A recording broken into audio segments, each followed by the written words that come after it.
Hi everyone, once again welcome back to educator learning. നിങ്ങളുടെ സ്വന്തം RRP ആണ്. നമ്മുടെ ചാനൽ ഫോളോ ചെയ്യാത്ത വിദ്യാർത്ഥികൾ ഈ വീഡിയോ കാണുന്നുണ്ടെങ്കിൽ ദയവ് ചെയ്ത് ചാനൽ ഫോളോ ചെയ്യുക, സപ്പോർട്ട് ചെയ്യുക. നിങ്ങൾക്ക് വേണ്ട ഒരുപാട് ഇൻട്രസ്റ്റിംഗ് ആയിട്ടുള്ള നിങ്ങളുടെ കരിയറിനെ സപ്പോർട്ട് ചെയ്യാൻ പറ്റുന്ന ഒരുപാട് വീഡിയോസ് ഇനി നമ്മുടെ ചാനലിലൂടെ നിങ്ങളെ തേടി എത്തുന്നതായിരിക്കും. സോ കൂടുതൽ കഥ പറച്ചിൽ പോകാതെ നമുക്ക് കാര്യത്തിലേക്ക് കടക്കാം. ഇന്ന് നമ്മൾ ഡിസ്കസ് ചെയ്യാൻ പോകുന്നത് കേരളത്തിലെ എൻട്രൻസ് എക്സാം എഴുതി ടോപ്പ് കോളേജസുകൾ.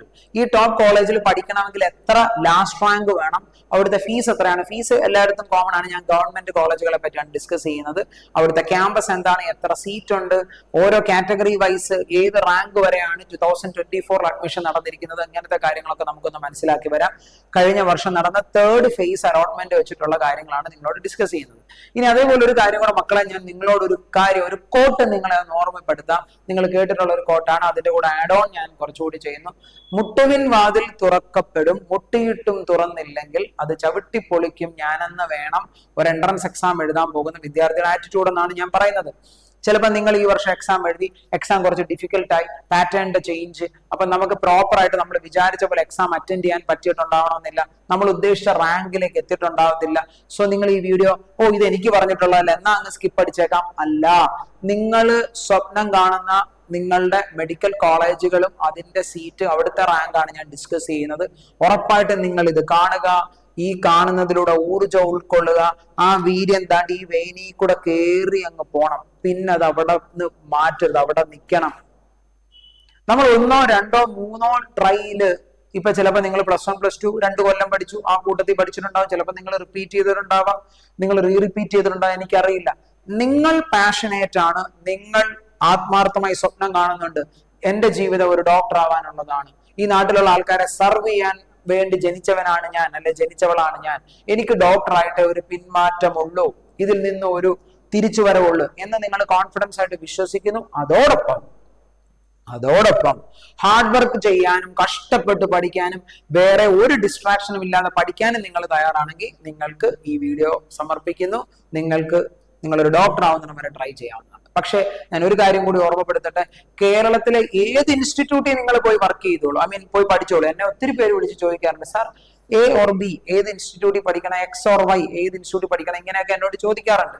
ഞാൻ ഒരു ഇൻസ്റ്റിറ്റ്യൂട്ടിനെയും റെക്കമെൻഡ് ചെയ്യാറില്ല. ഞാൻ അവരോട് പറയുന്നത്, നിങ്ങൾക്ക് ആപ്റ്റായ ഇൻസ്റ്റിറ്റ്യൂട്ട് നിങ്ങൾക്ക് ചൂസ് ചെയ്യാം. പക്ഷേ കൊലകൊമ്പൻ സാറുമാര് നിങ്ങളെ വന്ന് പഠിപ്പിക്കുന്നു, കൊമ്പത്തെ ഇൻസ്റ്റിറ്റ്യൂട്ടിൽ നിങ്ങൾ പോയി പഠിക്കുന്നു, അടിപൊളി സ്റ്റഡി പ്ലാൻ നിങ്ങളുടെ കയ്യിലേക്ക് തരുന്നു, അടിപൊളി ടീച്ചേഴ്സ് നിങ്ങളെ വന്ന് പഠിപ്പിക്കുന്നു. എന്തും ചെയ്തോട്ടെ, നിങ്ങൾ പഠിക്കാതെ നിങ്ങൾക്ക് എൻട്രൻസ് കിട്ടത്തില്ല. അതാണ് സത്യം. എവിടെ പോയാലും നിങ്ങൾ കഷ്ടപ്പെടണം. ആത്മാർത്ഥമായി കഷ്ടപ്പെടാൻ നിങ്ങൾക്ക് തയ്യാറാണെങ്കിൽ നമ്മുടെ കയ്യിലും അടിപൊളി ഒരു സ്റ്റഡി പ്ലാൻ ഒക്കെ ഉണ്ട്. ഞാൻ ഉടനെ എന്റെ ചാനലിലൂടെ ഡിസ്കസ് ചെയ്യുന്നതായിരിക്കും. ഇതിനെപ്പറ്റി ഒരു കോൺഫിഡൻസ് ഒക്കെ പോയി തളർന്നിരിക്കുന്ന, വിഷമിച്ചിരിക്കുന്ന എന്റെ കുട്ടികളോടും ഞാൻ പറയുന്നു, നിങ്ങൾ എന്തെങ്കിലും കാര്യത്തിൽ ബുദ്ധിമുട്ടുന്നുണ്ടെങ്കിൽ താഴെ കൊടുത്തിരിക്കുന്ന നമ്പറിൽ നിങ്ങൾക്ക് കോൺടാക്ട് ചെയ്യാവുന്നതാണ്. നമുക്ക് സംസാരിക്കാം. നിങ്ങളുടെ ഫ്യൂച്ചർ ആണ്, നമുക്ക് അടിപൊളിയാക്കാം. നമുക്ക് അതിനെപ്പറ്റിയൊക്കെ ഒന്ന് പ്ലാൻ ചെയ്തൊക്കെ നോക്കാം. ഇഷ്ടമുള്ളവർക്ക് വിളിക്കാം, അല്ലാത്തവർക്ക് അത് കോൾ ചെയ്യുക എന്നുള്ളത് നെഗ്ലക്ട് ചെയ്യാം. വീഡിയോ കാണാം. സോ എല്ലാവർക്കും ഒരു നല്ല ലൈഫ് ഉണ്ടാകട്ടെ എന്ന് പ്രാർത്ഥിച്ചുകൊണ്ട് ഞാൻ ഇന്നത്തെ ഈ വീഡിയോയിലേക്ക് പോവുകയാണ്. സോ നമുക്ക് ആദ്യം പെട്ടെന്നൊന്ന് മനസ്സിലാക്കി വരാം. ടോപ്പ് കോളേജസ് നിങ്ങൾക്കറിയാം. ഈ കാണുന്ന 12 ഗവൺമെന്റ് കോളേജുകൾ നിങ്ങളുടെ സ്വപ്ന കോളേജുകളായിരിക്കാം. ഏറ്റവും ലാസ്റ്റ്ലി റാങ്ക് വൈസ് നിൽക്കുന്ന കോളേജ് പത്തനംതിട്ടയാണ്. പക്ഷെ ഇവിടെയെങ്കിലും ഒരു സീറ്റ് കിട്ടിയിരുന്നെങ്കിൽ ആഗ്രഹിക്കുന്ന ഒത്തിരി കുട്ടികൾ നമ്മുടെ നാട്ടിലുണ്ട്, എനിക്കറിയാം. അപ്പം നിങ്ങൾ ഉറപ്പായിട്ടും ഇപ്പൊ ഈ കോളേജുകളൊക്കെ സ്വപ്നം കാണുന്ന വിദ്യാർത്ഥികളാണ് നിങ്ങളെങ്കിൽ, നിങ്ങൾ ഇന്ന് തന്നെ ഈ പറയുന്ന മൂവി 12th ഫെയിൽ എന്ന് പറഞ്ഞ മൂവി കണ്ടിട്ടില്ലെങ്കിൽ ആ മൂവി ഒന്ന് കാണുക. അതുപോലെ സൂപ്പർ 30 എന്ന് പറഞ്ഞൊരു മൂവിയൊക്കെ ഉണ്ട്, ഹൃതിക് റോഷൻ അഭിനയിച്ചിട്ടുള്ള ഒരു മൂവിയുണ്ട്. ആ മൂവിയൊക്കെ ഒന്ന് കണ്ടാൽ നമ്മൾ കുറച്ചുകൂടി ഇൻഫ്ലുവൻസ്ഡ് ആവും എന്നാണ് ഞാൻ വിശ്വസിക്കുന്നത്. പിന്നെ ഉറപ്പായിട്ട് നിങ്ങൾ ഡൗൺ ആവാൻ പാടില്ല, പോസിറ്റീവ് ആയിട്ടിരിക്കുക. Stay positive, stay calm. നമ്മളിലേക്കുള്ളത് നമ്മളിൽ തന്നെ എത്തും, അതാണ്. പക്ഷെ അതിനുവേണ്ടി പണിയെടുക്കണം. നമുക്ക് പെട്ടെന്ന് കോളേജുകളും കാര്യങ്ങളും ഒക്കെ നിങ്ങൾക്കറിയാം, ഇതെല്ലാം ഗവൺമെന്റ് കോളേജുകളാണ്. അപ്പൊ ഗവൺമെന്റ് മെഡിക്കൽ കോളേജ് ആകുമ്പോൾ ഫീസ് കോമൺ ആണ്. 28,950 ആണെന്നാണ് എൻ്റെ ഓർമ്മ. ഏതാണ്ട് 30,000 താഴെ, 28,950 ആണ് ഇവിടുത്തെ ട്യൂഷൻ ഫീ വരുന്നത്. പിന്നെ ഹോസ്റ്റൽ ഫീ, മെസ് ഫീ അതൊക്കെ വേറെ വരും. ലാബ് കോട്ട്, ബുക്ക് അതൊക്കെ വേറെ വരും. പക്ഷെ ട്യൂഷൻ ഫീ കോമൺ ആയിട്ട് വരുന്നത് ഈ ഒരു ഫീസാണ് ഇവിടെ എല്ലാം വരുന്നത്. അത് വലിയൊരു ഫീസ് ഒന്നുമല്ല. ഇന്നത്തെ കാലത്ത് ഒരു വർഷത്തെ ഫീസ് അതാണെന്ന് പറയുന്നത് വലിയൊരു ഫീസ് അല്ല. ഇനി അത്രയും പോലും കൊടുക്കാനില്ലെങ്കിൽ നമുക്ക് എയിംസിൽ പോയി പഠിക്കാം. എയിംസിലാവുമ്പോൾ അതിന്റെ 1/10 പോലും ഫീസ് ഇല്ലെന്നാണ് നിങ്ങൾക്ക് എല്ലാവർക്കും അറിയാവുന്ന കാര്യമാണ്. യെസ്, നമുക്ക് നോക്കി വരാം. GMC കോഴിക്കോട്, ഇത് നിങ്ങളൊക്കെ ഭയങ്കര സ്വപ്നം കണ്ട ക്യാമ്പസ് ആയിരിക്കും ഇത്. ചിലപ്പോൾ എല്ലാവർക്കും ഈ ക്യാമ്പസിലേക്ക് പോകാനുള്ള ഭാഗ്യം ഉണ്ടാവണമെന്ന് നിർബന്ധമില്ല. പക്ഷെ കോഴിക്കോട് മെഡിക്കൽ കോളേജിൽ പഠിക്കുക എന്ന് പറഞ്ഞാൽ കേരളത്തിൽ പഠിക്കുന്ന ഒരു കുട്ടിയെ സംബന്ധിച്ച് എന്താ പറയുന്ന ഒരു പ്രസ്റ്റീജിയസ്, അവരുടെ ഒരു ലൈഫിലെ ഒരു വലിയ നേട്ടമായിട്ട് കാണുന്ന ഒരു സംഭവമാണ്. ആ കോളേജിൽ അഡ്മിഷൻ കിട്ടിയ അടിപൊളിയായിരിക്കും. നിങ്ങൾക്ക് 1957 എസ്റ്റാബ്ലിഷ് ചെയ്ത് 270 ഏക്കറിൽ, എൻ്റെ അമ്മോ, 270 ഏക്കറിൽ, IIT മദ്രാസ് 650ഓളം ഏക്കർ ഉണ്ടെന്നാണ് എൻ്റെ വിശ്വാസം. 270 ഏക്കറിൽ ഇങ്ങനെ പരന്നു കിടക്കുന്ന നിങ്ങളുടെ സ്വപ്ന കോളേജ്. ഈ കോളേജിന്റെ കഴിഞ്ഞ വർഷത്തെ ഡീറ്റെയിൽസ് നോക്കിയപ്പോൾ നമുക്ക് മനസ്സിലാക്കാൻ കഴിഞ്ഞത് ടോട്ടൽ നമ്പർ ഓഫ് സീറ്റ്സ് വരുന്നത് 250 സീറ്റ്സ് ആണ്. കഴിഞ്ഞ വർഷത്തെ അതാണ് ഞാൻ പറയുന്നത്. അതിൽ സ്റ്റേറ്റ് മെറിറ്റ് പോയിരിക്കുന്നത് 275ാമത്തെ റാങ്ക് വരെ പോയിട്ടുണ്ട്. ആകെ 250 സീറ്റുള്ളൂ, 275 വരെ പോയി. വിച്ച് മീൻസ് ദാറ്റ് അതിനു മുമ്പുള്ള 25 പേര് എയിംസും ജിപ്മറിലും ഒക്കെ ആയിട്ട് അഡ്മിഷൻ എടുത്തിട്ടുണ്ടാവണം. യെസ്, ഈ ഒരു 250 വരെ നമുക്ക് റാങ്ക് കിട്ടും. അതേപോലെ ബാക്കി കമ്മ്യൂണിറ്റി, ഈഴവ, മുസ്ലിം, ലാറ്റിൻ കാത്തലിക്, ധീവര, അല്ലേ, ഈ ഓരോ കാറ്റഗറി വൈസ് റാങ്ക് കൊടുത്തിട്ടുണ്ട്. Backward Hindu, backward Christian, SC ST, അങ്ങനെ ഓരോന്നും കൊടുത്തിട്ടുണ്ട്. അത് നിങ്ങൾ നിങ്ങളുടെ കാറ്റഗറി ഏതാണോ അത് നോക്കുക. ഞാൻ സ്റ്റേറ്റ് മെറിറ്റ് വെച്ചിട്ടുള്ളതാണ് പറയുന്നത്. 275 വരെ റാങ്ക് പോയിട്ടുണ്ട്. ടോപ്പ് 1 റാങ്കിങ്ങിൽ നിൽക്കുന്ന കോളേജാണ് കോഴിക്കോട് മെഡിക്കൽ കോളേജ്. 250 സീറ്റ്, അതായത് ഒരു ക്ലാസ് റൂമിൽ 250 ഡോക്ടേഴ്സ് ഇരുന്ന് പഠിക്കുക എന്ന് പറഞ്ഞാൽ എൻ്റെ മക്കളെ ആ ഫീലൊക്കെ വേറെ ആയിരിക്കാം. എന്തായാലും എനിക്ക് ഡോക്ടർ ആവാൻ പറ്റിയില്ല, ഡോക്ടർ ആവാനുള്ള താല്പര്യവുമില്ല. കാര്യം ബയോളജി നമ്മളെ സംബന്ധിച്ച് ഒട്ടും ഉൾക്കൊള്ളാൻ പറ്റാത്തൊരു സബ്ജക്റ്റ് ആയിരുന്നു. സോ ഞാൻ അതിൽ റിഗ്രറ്റ് ചെയ്യുന്നുമില്ല, നമുക്കതിൽ പാഷനില്ല. ടീച്ചിങ് എൻ്റെ പാഷനാണ്, ഞാനത് ഹോൾഡ് ചെയ്യുന്നു. നിങ്ങൾ ഡോക്ടർ ആവാൻ പാഷനേറ്റ് ആണെങ്കിൽ, കഷ്ടപ്പെടാൻ നിങ്ങൾ തയ്യാറാണെങ്കിൽ ട്രൈ ചെയ്യുക, നമ്മളിലേക്ക് തന്നെ എത്തും. യെസ്, നമുക്ക് രണ്ടാമത്തെ കോളേജ് നോക്കാം. നിങ്ങളുടെയൊക്കെ സ്വപ്ന കോളേജ് അല്ലെ, Trivandrum medical college Trivandrum. Yes, അവിടെയും അഗെയിൻ 250 സീറ്റ് തന്നെയാണ്. കഴിഞ്ഞ വർഷത്തെ സ്റ്റേറ്റ് മെറിറ്റ് പോയിരിക്കുന്നത് 428 റാങ്ക് വരെ പോയിട്ടുണ്ട്. രണ്ടാമത്തെ കോളേജ് ടോപ്പ് 2nd കോളേജിൽ നിൽക്കുന്നു. 428 വരെയാണ് തേർഡ് ഫേസ് അലോട്ട്മെന്റിൽ പോയിരിക്കുന്നത്. ബാക്കി നിങ്ങൾ നിങ്ങളുടെ കാറ്റഗറി റാങ്ക് വൈസ് വെച്ച് മനസ്സിലാക്കുക. എന്തായാലും നമുക്ക് എല്ലാവർക്കും അറിയാം, ഇല്ല എഞ്ചിനീയറിംഗ് കോളേജിലൊക്കെ പഠിക്കുന്ന കൂട്ട് എഞ്ചിനീയറിംഗ് കോളേജ് ടോപ്പ് ആകുമ്പോൾ അവിടുത്തെ പ്ലേസ്മെന്റും ഒക്കെ നോക്കും, നമ്മൾ പ്ലേസ്മെന്റ് നോക്കും. പക്ഷെ ഒരു ഗവൺമെന്റ് മെഡിക്കൽ കോളേജിൽ നിങ്ങൾക്കറിയാം, ഡയറക്റ്റ് പഠിച്ചിറങ്ങിയാലോ ഉടനെ ഒന്നും തന്നെ അവിടുന്ന് ഡയറക്റ്റ് ഒരു ജോബ് അല്ല.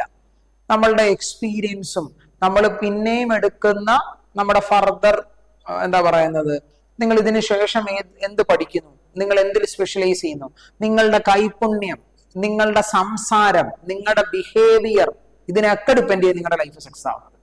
ഡോക്ടർ ആവാൻ ആഗ്രഹിക്കുന്ന വിദ്യാർത്ഥികളായ എൻ്റെ എല്ലാ സ്റ്റുഡൻസിനോടും, എൻ്റെ സ്റ്റുഡൻറ് ഞാൻ പഠിപ്പിച്ചവരായിക്കോട്ടെ പഠിപ്പിക്കാത്തവരായിക്കോട്ടെ, ഈ വീഡിയോ കാണുന്ന എല്ലാവരോടും ഉള്ള ഒരു റിക്വസ്റ്റ് ആണ്, നിങ്ങളെ തേടി നാളെ നിങ്ങളുടെ അപ്പന്റെയും അമ്മയുടെയും പ്രായമുള്ളവരും നിങ്ങളുടെ അപ്പൂപ്പന്റെയും അമ്മൂമ്മയുടെയും പ്രായമുള്ളവരും എൻ്റെ പ്രായമുള്ളവരും ഒക്കെ നിങ്ങളെ തേടി എത്തുന്നതായിരിക്കും. ദയവ് ചെയ്ത് അവരോടെല്ലാം നന്നായി ബിഹേവ് ചെയ്യാനുള്ള മനസ്സ് കാണിക്കുക. നന്നായി ബിഹേവ് ചെയ്ത് സ്വന്തം വീട്ടിലെ ആൾക്കാരെന്ന രീതിയിൽ നിങ്ങൾക്ക് ബിഹേവ് ചെയ്യാൻ കഴിഞ്ഞിട്ടില്ലെങ്കിൽ നിങ്ങൾ ഡോക്ടർ കരിയറിൽ ഫെയിൽ ആവും. Very important. ഇപ്പൊ ഞങ്ങളെ പോലത്തെ എഞ്ചിനീയറിംഗ് കഴിഞ്ഞ ഒരാൾ ഒരു സോഫ്റ്റ്വെയർ ഫീൽഡിൽ ഇരുന്ന് വർക്ക് ചെയ്യുന്നു, അവനെ തേടി ആരും വരുന്നില്ല, അവൻ ആ കമ്പനിയിൽ ഇരുന്ന് പണിയെടുത്തോളൂ, അവന്റെ സ്വഭാവ മഹിമയൊന്നും ആരും നോക്കാൻ പോകുന്നില്ല. പക്ഷെ ഡോക്ടർ അങ്ങനെയല്ല. ഒരു ഡോക്ടർ എത്ര പേഷ്യന്റ് ആണോ, അല്ലെങ്കിൽ എത്രത്തോളം ആൾക്കാരോടൊരു കരുണ കാണിക്കുന്നു, ഇതൊക്കെ അവനെ ലൈഫ് സക്സസ് ആക്കാൻ സഹായിക്കും.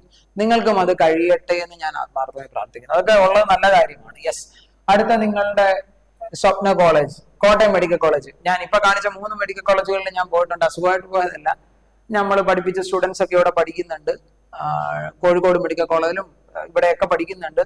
പിന്നെ നമ്മുടെ എന്താ പറയുന്ന പഴയ നമ്മളൊക്കെ പണ്ട് പഠിപ്പിച്ചു വിട്ടിട്ട് ഇവിടുന്ന് MBBS ഒക്കെ കഴിഞ്ഞ് ഇറങ്ങുമ്പം പിൽക്കാലത്ത് അവർ ഈ മെഡിക്കൽ കോളേജിൽ പോകുമ്പോൾ എന്നെയൊക്കെ വിളിച്ചിട്ടുണ്ട്, സാർ കോട്ടയത്തുണ്ട്, ഇവിടെ ഈ ഭാഗത്തെങ്ങാനും ഉണ്ടോ എന്നൊക്കെ പറഞ്ഞ് വിളിച്ചിട്ടുള്ളവരുണ്ട്. കാരണം ആ സമയത്ത് ഞാൻ കോട്ടയത്ത് ഉണ്ടായിരുന്നു ആ സമയത്തൊക്കെ. യെസ്, അപ്പൊ കോട്ടയം മെഡിക്കൽ കോളേജ് നിങ്ങൾക്ക് അടുത്ത് ഓപ്റ്റ് ചെയ്യാവുന്ന ഒരു കോളേജാണ്. 175 സീറ്റാണ് വരുന്നത്. സ്റ്റേറ്റ് മെറിറ്റ് 618 വരെ. ചില മെഡിക്കൽ കോളേജുകളിൽ സീറ്റ്സിന്റെ എണ്ണം കൂട്ടിയിട്ടുണ്ട്. ഞാൻ ഇത് 2024 നമ്പർ ഓഫ് സീറ്റ്സും റാങ്കും വെച്ചിട്ടാണ് നിങ്ങളോട് സംസാരിക്കുന്നത്. യെസ്, അപ്പൊ തേർഡ് ഫേസിൽ കോട്ടയം മെഡിക്കൽ കോളേജ് 3rd പൊസിഷനിൽ 618 വരെയാണ് പോയത്. അടുത്ത മെഡിക്കൽ കോളേജ് തൃശ്ശൂർ മെഡിക്കൽ കോളേജാണ്. ഈ തൃശ്ശൂർ മെഡിക്കൽ കോളേജിലൊക്കെ എനിക്ക് എന്റെ ലൈഫിലൊക്കെ നല്ല ഇൻസിഡന്റ് ഉണ്ടായിട്ടുണ്ട്. ഞാൻ ഒരു തവണ ഈ തൃശ്ശൂർ മെഡിക്കൽ കോളേജിൽ ചെന്നപ്പോൾ ഞാൻ പഠിപ്പിച്ച കുട്ടികൾ കുറെ പേര് ആ ബാച്ചിലുണ്ടായിരുന്നു. എനിക്ക് തോന്നുന്നു ഇവിടുത്തെ നമ്പർ ഓഫ് സീറ്റ്സ് 175 ആണെന്നാണ് എന്റെ ഓർമ്മ, അല്ലെ? 175. യെസ്, എനിക്ക് തോന്നുന്നു അന്ന് നമ്മൾ പഠിപ്പിച്ചതിൽ 175 സ്റ്റുഡൻസ് അവിടെ പഠിക്കുന്നതിൽ 100+ നമ്മൾ പഠിപ്പിച്ചിട്ടുള്ള ഇൻസ്റ്റിറ്റ്യൂട്ടിലുണ്ടായിരുന്ന, അല്ലെ നമ്മുടെ ക്ലാസ്സിലൊക്കെ ഇരുന്ന കുട്ടികൾ അവിടെ ഉണ്ടായിരുന്നു. അപ്പൊ നമ്മൾ ഈ കോളേജിൽ ചെന്നപ്പോൾ കുറെ പേര് ഓടി വന്ന് എന്നോടൊക്കെ വന്ന് സംസാരിച്ചു. എനിക്കൊക്കെ ഉണ്ടായ ഒരു ഫീൽ, ഒരു സന്തോഷം. കാര്യം എന്താണെന്ന് വെച്ചാൽ നമ്മൾ പഠിപ്പിച്ച് നമ്മൾ ചൂടായിട്ടുള്ള, നമ്മൾ വഴക്ക് പറഞ്ഞിട്ടുള്ള കുട്ടികൾ വൈറ്റ് കോട്ടും ഇട്ട് സ്റ്റെദും ഒക്കെ ഇട്ടിട്ട് നമ്മുടെ മുമ്പ് വന്ന് സംസാരിക്കുകയാണ്. അപ്പൊ നമുക്കുണ്ടായ ഒരു ഫീലിംഗ്, നമുക്കുള്ള ഒരു സന്തോഷം, അതൊക്കെ അടിപൊളിയാണ്. ട്രെയിനിൽ ട്രാവൽ ചെയ്യുമ്പോൾ, ഷോപ്പിംഗ് മാളിൽ നിൽക്കുമ്പോഴൊക്കെ. കഴിഞ്ഞ ദിവസം കൂടെ ഞാൻ കോഴിക്കോട് ഹൈലൈറ്റ് മാളിൽ നിൽക്കുമ്പോൾ ഞാൻ പഠിപ്പിച്ച കുട്ടികൾ final year, Kozhikode medical college final year പഠിക്കുന്ന ആൾക്കാർ, ജസ്റ്റ് പാസ് ഔട്ട് ആവാൻ ഇനി കുറച്ച് ദിവസം, നാളുകളുടെ ഉള്ളൂ, കോൺവെക്കേഷൻ ഒക്കെ അടുത്ത് വരുന്നു എന്നോട് സംസാരിച്ചിട്ട് പോയി. ഹൗസ് സർജൻസി കഴിയുന്നു എന്നൊക്കെ പറഞ്ഞ് സംസാരിച്ചിട്ട് പോയി. ആസ് എ ടീച്ചർ നമുക്കും സന്തോഷമുള്ള കാര്യമാണ്. അപ്പൊ ഇങ്ങനെയൊക്കെ നല്ല കോളേജുകളിലേക്ക് നിങ്ങൾക്കും എത്താൻ കഴിയട്ടെ. സോ ഹാർഡ് വർക്ക് ചെയ്യണം, കഷ്ടപ്പെടണം. അപ്പൊ അവിടെ പോയ ലാസ്റ്റ് റാങ്ക് എന്ന് പറയുന്നത് 632 സ്ട്രേറ്റ് റാങ്ക് 632 വരെയാണ് പോയത്.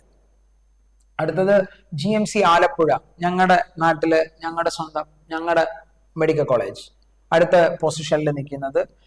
അവിടെ ടോട്ടൽ നമ്പർ ഓഫ് സീറ്റ്സ് 175 തന്നെയാണ്. അഗെയിൻ 175 സീറ്റ്സ് ഉണ്ട്. State merit 849. State merit 3rd ഫേസിൽ 849 വരെ ഉണ്ടായിരുന്ന റാങ്കുകൾക്ക് കിട്ടി. ബാക്കി കാറ്റഗറിക്ക് അനുസരിച്ച് ചേഞ്ച് ചെയ്യുന്നതാണ്. യെസ്, അടുത്ത കോളേജ് ഏതാ നമുക്ക് വന്നിരിക്കുന്നത്? സോറി, എറണാകുളം, അല്ലേ? Government engineering college, sorry medical college Ernakulam. എറണാകുളത്ത് ലാസ്റ്റ് എത്ര സീറ്റാ പോയിരിക്കുന്നത്? 110 സീറ്റാണ്. നമ്പർ ഓഫ് സീറ്റ്സ് വീണ്ടും കുറഞ്ഞു. ലാസ്റ്റ് റാങ്ക് വരുന്നത് 954. സത്യം പറഞ്ഞ ഞാൻ ഇങ്ങനെ ഈ നമ്പർ ഓഫ് സീറ്റ്സ് കാണുമ്പോൾ ഇങ്ങനെ മനസ്സിൽ ചിന്തിക്കാറുണ്ട്, എല്ലാ കോളേജിലും 250 സീറ്റ് വെച്ചുണ്ടായിരുന്നെങ്കിൽ, ഞാൻ ചിന്തിച്ച കാര്യമാണ് ഞാൻ ഈ പറയുന്നത്, എല്ലാ കോളേജിലും 250 സീറ്റ് ഉണ്ടായിരുന്നെങ്കിൽ നമ്പർ ഓഫ് സീറ്റ്സ് കൂടും, കുട്ടികൾക്ക് കുറച്ചുകൂടെ പഠിക്കാനുള്ള സാധ്യത കൂടുമല്ലോ എന്ന്. പക്ഷെ ഇതെല്ലാം കൂടെ പഠിച്ച് പുറത്തോട്ട് ഇറങ്ങിയിട്ട് അതിനുള്ള ജോലി സാധ്യതയും കൂടെ നമ്മുടെ നാട്ടിൽ വേണം. എഞ്ചിനീയേഴ്സിന് കമ്പാരിറ്റീവ്ലി പിന്നെയും ജോലി സാധ്യതകൾ കൂടുതലാണ്. പെട്ടെന്ന് ജോലി കിട്ടാനുള്ള സാധ്യത എഞ്ചിനീയേഴ്സിന് കൂടുതലാണ്. നിങ്ങളെ ഡീമോട്ടിവേറ്റ് ചെയ്യുന്നതല്ല. അപ്പൊ അത്രയും പാഷനേറ്റ് ആയിട്ടുള്ള, അത്രയും കഴിവുള്ള ആൾ അവിടെ ചെന്നാൽ മതി എന്നതായിരിക്കാം, അല്ലെ? അല്ലെങ്കിൽ നമ്പർ ഓഫ് സീറ്റ്സ് കൂട്ടാൻ ഇത്ര ഡിഫിക്കൽട്ട് ആണെന്ന് ചോദിച്ചാൽ എനിക്കറിയില്ല. പക്ഷെ അത്രയും പാഷനുള്ള, അത്രയും നല്ല റാങ്ക് വാങ്ങുന്ന ഇത്ര ആൾക്കാർ അവിടെ ചെന്നാൽ മതി എന്നതായിരിക്കും ആ കണ്ടീഷൻ. കാര്യം നമ്മളെ പോലത്തെ സാധാരണപ്പെട്ടവന്റെ ജീവൻ വെച്ചിട്ട് കളിക്കേണ്ട ആൾക്കാരാണ് നിങ്ങൾ. അപ്പൊ നമ്മൾ അത്രയും ഡെഡിക്കേറ്റഡ് ആണെങ്കിൽ നമ്മൾ അവിടെ എത്തും. ഓക്കെ, അപ്പൊ നിങ്ങൾ ആ ഹാർഡ് വർക്ക് ചെയ്യാനുള്ള മനസ്സ് കാണിക്കുക.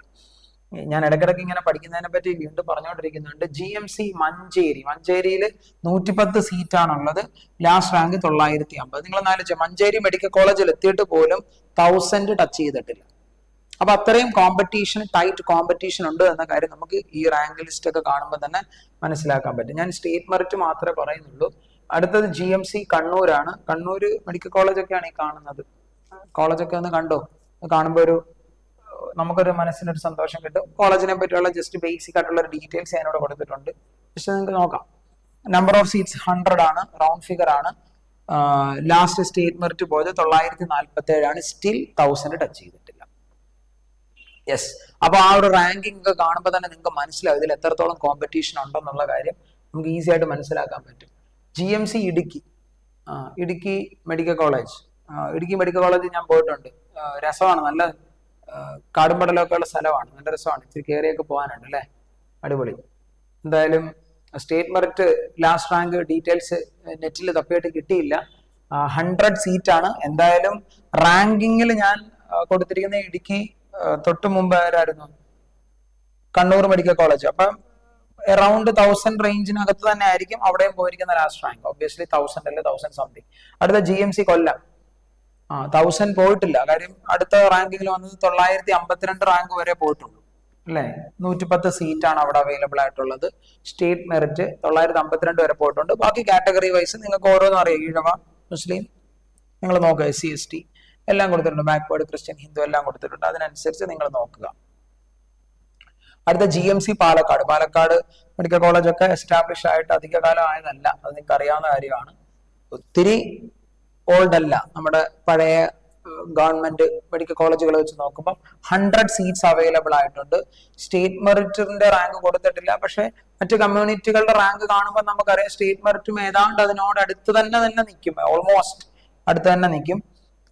തൊട്ടടുത്ത കോളേജ് വരുന്നത് GMC പത്തനംതിട്ട. ഞാൻ ഈ മെഡിക്കൽ കോളേജ് കണ്ടപ്പോഴേ ഞാൻ ഇത് ആരെങ്കിലും കണ്ടാൽ അവരോട് ഒന്ന് പറയാമല്ലോ എന്ന് വെച്ചിട്ട്, ഗവൺമെന്റ് സൈഡിൽ നിന്ന് ആരെങ്കിലും കണ്ടാൽ, മെഡിക്കൽ കോളേജിന്റെ ബിൽഡിംഗ് ഒക്കെ നല്ല രസമുണ്ട്, കൊള്ളാം, പക്ഷെ ഈ പറമ്പൊക്കെ ഒന്ന് വൃത്തിയാക്കിയിട്ട് നല്ലതായിരിക്കും. നോക്കിയേ, ഇപ്പോഴത്തെ അപ്പിയറൻസ് ഇതാന്ന് പറഞ്ഞുകൂടാ, നെറ്റിൽ തപ്പുമ്പോൾ ഈ ഫോട്ടോ ആണ് കിട്ടുന്നത്.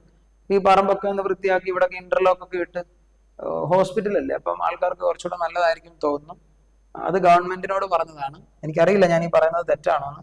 ഒരു ഇന്ത്യൻ പൗരൻ കേരളത്തിൽ ടാക്സ് കൊടുത്ത് ജീവിക്കുന്ന ആളെന്ന രീതിയിൽ ഇതൊക്കെ സെറ്റാക്കിയിരുന്ന നല്ലതായിരുന്നു എന്ന് തോന്നുന്നു. അപ്പം കുറച്ചുകൂടെ ഒരു നീറ്റായിട്ടിരിക്കുമ്പം കുട്ടികൾക്കും അവിടെ വരുന്നവർക്കും അല്ലെ എല്ലാം കുറച്ചുകൂടെ നല്ലൊരു സാഹചര്യം നമ്മുടെ ഗവൺമെന്റ് ഒരുക്കി കൊടുത്താൽ അടിപൊളിയായിരിക്കും. യെസ്, സ്റ്റേറ്റ് മെറിറ്റ് കൊടുത്തിട്ടില്ല, ലാസ്റ്റ് റാങ്ക് ഡീറ്റെയിൽസ് കിട്ടിയില്ല. നമുക്ക് വരുന്നത് 100 സീറ്റ്സ് ആണ്.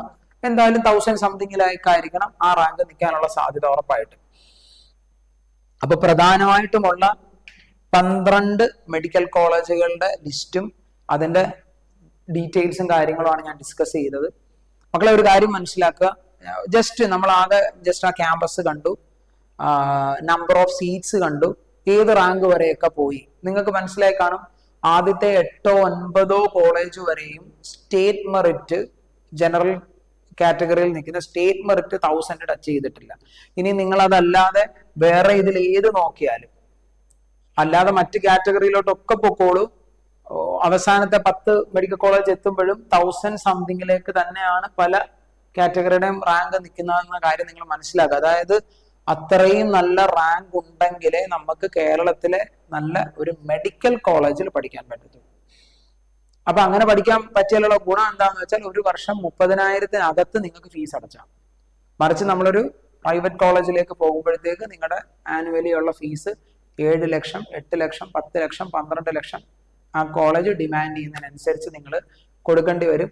20 ലക്ഷം വരെ ഉള്ള ഫീസുള്ള കോളേജുകളുണ്ട്. നമ്മൾ ഉറപ്പായിട്ടും അടുത്ത വീഡിയോ ഞാനത് ചെയ്യുന്നുണ്ട്. 20 ലക്ഷം ഇയർലി കൊടുക്കുന്നു എന്ന് പറയുമ്പോൾ MBBS കഴിയുമ്പോൾ ഫീസ് തന്നെ 1 CR ആണ് നിങ്ങൾ കൊടുക്കുന്നത്. ഈ 1 CR ഇൻട്രസ്റ്റ് അടക്കം ലോണൊക്കെ എടുത്തിട്ടാണ് കൊടുക്കുന്നതെങ്കിൽ, ഇത് കടം വീട്ടണമെങ്കിൽ പിന്നെ നിങ്ങൾ ചെയ്യേണ്ട ജോലി എന്ന് പറയുന്ന പണി ഭയങ്കരമായിരിക്കും. മാത്രമല്ല MBBS കഴിഞ്ഞ ഉടനെ ആരും ജോലിയൊന്നും എടുത്ത് വെച്ചിട്ടില്ല, അത്ര നല്ല ജോലി വെച്ചിട്ടില്ല. അപ്പൊ MD ചെയ്യണം. അപ്പൊ MD ചെയ്യണമെങ്കിൽ നമുക്ക് എൻട്രൻസ് എഴുതണം. അപ്പൊ എവിടെ കിട്ടും? പിന്നെ MDക്ക് കൊടുക്കുന്ന പൈസ. ഇത്രയും ബുദ്ധിമുട്ടില്ല. ഒരു വർഷം കൂടെ റിപ്പീറ്റോ ചെയ്ത് എൻട്രൻസ് എഴുതിയെടുക്കാൻ എന്നുള്ള സത്യം നിങ്ങൾ മനസ്സിലാക്കുക. MBBS 5 വർഷം കോടിക്കണക്കിന് രൂപ കൊടുത്ത് പഠിക്കേണ്ടെന്നല്ല പറയുന്നത്, പഠിക്കുന്നതിനേക്കാളും വളരെ ഈസിയാണ് ഗവൺമെന്റ് മെഡിക്കൽ കോളേജിൽ എൻട്രൻസ് എഴുതിയെടുക്കാൻ. NCERT മര്യാദയ്ക്ക് പഠിക്കുക, കോൺസെപ്റ്റ് അറിഞ്ഞ് പഠിക്കുക. നമ്മുടെ ചാനലില് ഉടനെ തന്നെ നമ്മുടെ ഒരു ബാച്ച് അനൗൺസ് ചെയ്യുന്നുണ്ട് എൻട്രൻസിന് വേണ്ടി. ബാച്ചിന് പേരൊക്കെ ഇട്ടിട്ടുണ്ട്. ഞാൻ കുറച്ചു മുമ്പ് പറഞ്ഞ സിനിമയുടെ പേര് തന്നെ സൂപ്പർ 30 ബാച്ച് എന്നാണ്. ഉടനെ ഞാൻ അനൗൺസ് ചെയ്യാൻ വരുന്നുണ്ട്. നമുക്ക് കണ്ടുമുട്ടാം. Thank you so much.